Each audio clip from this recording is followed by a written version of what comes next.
திமுக தோக்க போறது உறுதி.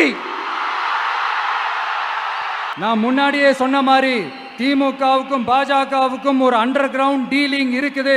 எப்போ சொன்னேன்? கிட்டத்தட்ட ஒரு 1.5-2 வருஷத்துக்கு முன்னாடி சொன்னேன். அன்னைக்கு சொன்னது இன்னைக்கு இந்தியா முழுக்க எதிரொலிக்குதா? West Bengal CM Mamata Banerjee madam இதை தானே சொன்னாங்க.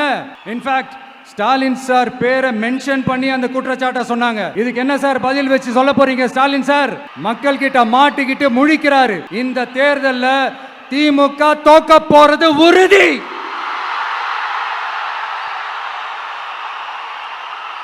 தோத்துட்டு அந்த ஆஃப்டர் எலெக்ஷன்ஸ் அந்த எஃபெக்ட் என்னவா இருக்கும்னு இப்பவே சொல்றேன். கட்சியை காப்பாத்திக்கணும்ல, ஏகப்பட்ட கேஸ் எல்லாம் இருக்குதுல்ல, லஞ்ச கேஸ், ஊழல் கேஸ், திருட்டு கேஸ், அவங்க குடும்பத்து மேல, மினிஸ்டர்ஸ் மேல எல்லாத்தையும் காப்பாத்திக்கணும்ல. போய் மோடி அவர்கள் காலையும் அமித்ஷா அவர்கள் காலையும் திமுக விழுதா இல்லையான்னு பாருங்க.